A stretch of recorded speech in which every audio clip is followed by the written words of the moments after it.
But I want to thank you all for always stepping up for us.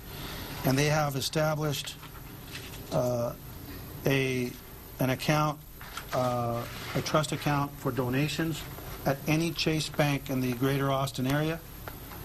That can be any citizen, any person that wants to provide any donation whatsoever, none's too small, to help these daughters, the daughters of Officer Padron, can go to any Chase Bank. And they can just indicate that on their check, money order, whatever it is, that it is for that fund. Or folks wishing to make a contribution can go online to the austincrime.org, austincrime.org with the Crime Commission, or www.100-100-club-CENTEX, CENTEX.com. That's 100, the number 100, club, CENTEX.com.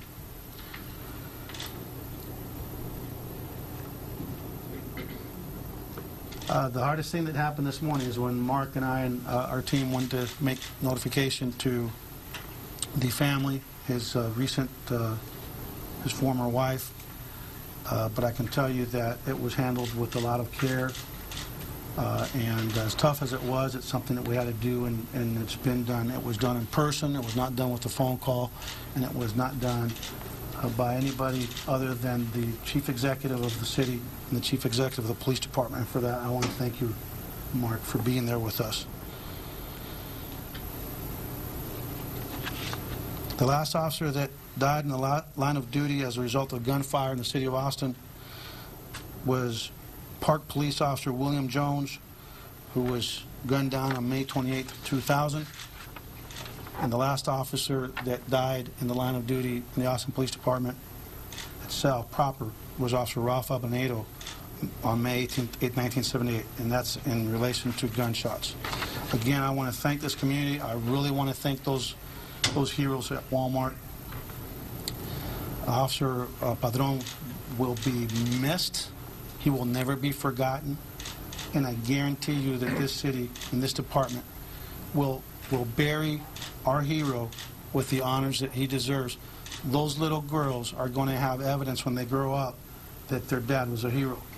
And the last thing I want to share that I think is important is the mind of a little girl. When we were talking to their grandparents in Spanish, she whispered in my ear, please tell my grandparents that my dad's a good man.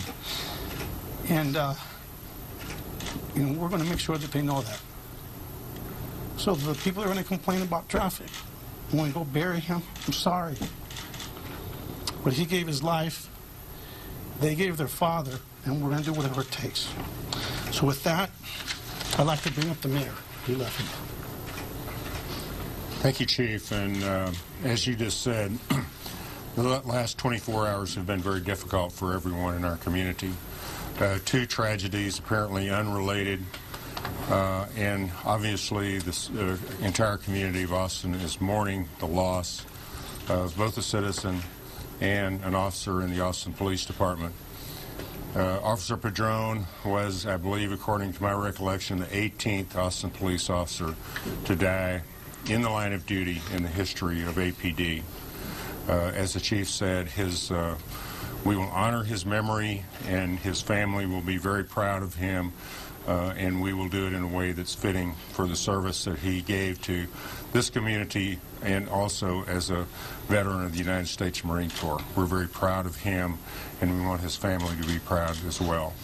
I also want to echo the chief's comments about the Walmart employees who went to the aid of this officer and tried to disarm him after the shooting occurred.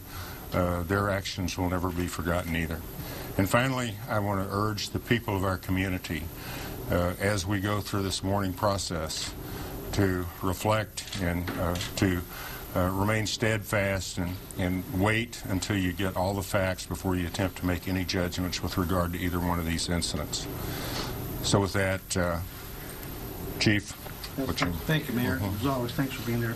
And now I'd like the city manager to make a couple comments. Well, it is a very sad day indeed. Obviously, I certainly want to begin by extending our sincere condolences to the family. We've certainly lost a great member of the City of Austin family, our city police department. You've heard all of the wonderful sentiments and remarks about Officer Padron. It is difficult. I stand here because I also want to acknowledge our police department, in particular our Chief Acevedo, for his leadership and compassion that he brings all the time, but obviously his leadership and compassion was more important today than it is just about on any other day. I also want to acknowledge our police officers because I saw them today do what they always do in a time of great tragedy. They close ranks, they come together, and they look out for each other, and they look out for those who have been the victim of some crime, a senseless one, as is true in this particular case.